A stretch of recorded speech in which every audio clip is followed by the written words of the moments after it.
kicked things off, but only one elimination. And with 3.5 points just separating Cyril Mousselmani and Antoine Albo for the world title, it was going to be very, very tense. But the boys held it together.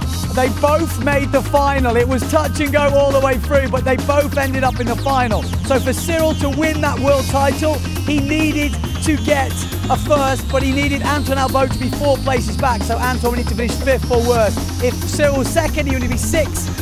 But he needed to finish inside the top 4. If he didn't, it was Antoine Albo's title. It was very tense. And also, obviously, the actual event title's up for grabs. Ben van der Steen was leading it going into it by 1.5 points.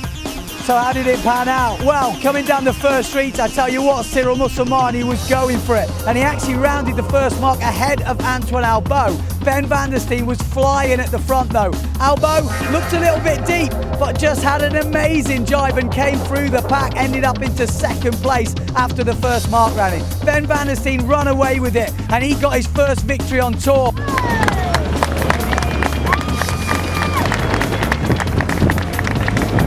So Ben, it's your first World Cup win on the PWA Tour after quite a few years competing. How do you feel right now?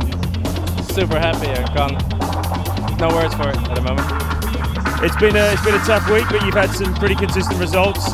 Your taboo gastric gear seems to be working out pretty well for you. How have you found the conditions this week? The conditions were not as easy as it looked on the live stream. It was quite choppy sometimes, and but yeah, the gear was working well. Everything went according to plan for once. So happy.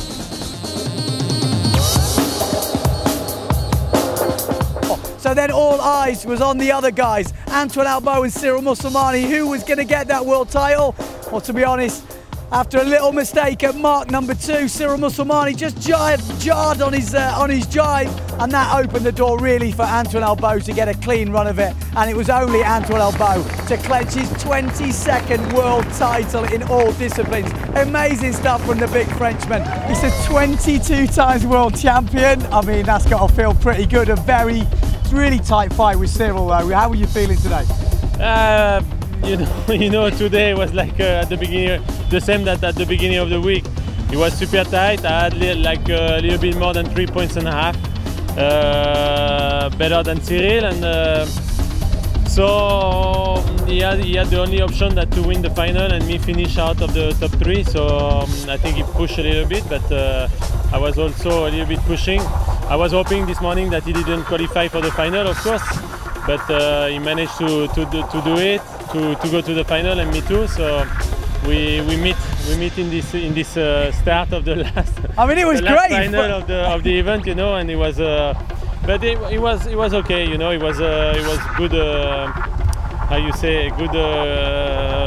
That's excitement. It was a good way to end the year. Yeah. I mean, it really went down to that last heat of the last event on the last day to decide your world title. We could have done only this slalom. Yeah, exactly. That was it. It was just one race.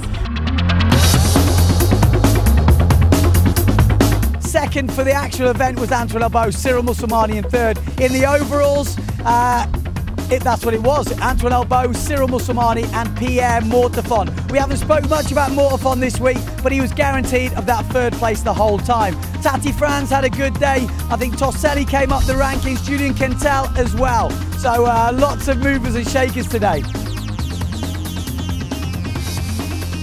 In the ladies, well, it was all to play for. The first place was really pretty much gone. Delphine Cossin had the world title wrapped up and had the event wrapped up as well.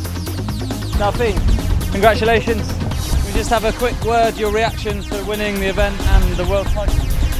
It was a very great event. I'm really happy to win the first race of the event and the last one, the 14th race. So very nice event, very windy, and I couldn't finish the year better than that, so super happy.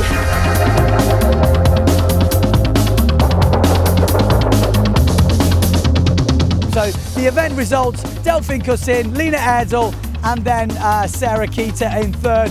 And that wraps it up here in Noumea for the Airwaves Dream Cup. Like I said, it has been a dream cup. It's been a dream year on the tour for the slalom boys and girls. We've had a great competition, but a great way to finish. So congratulations to all the winners. And the next time you see us will be in 2015 for the PWA Tour next year.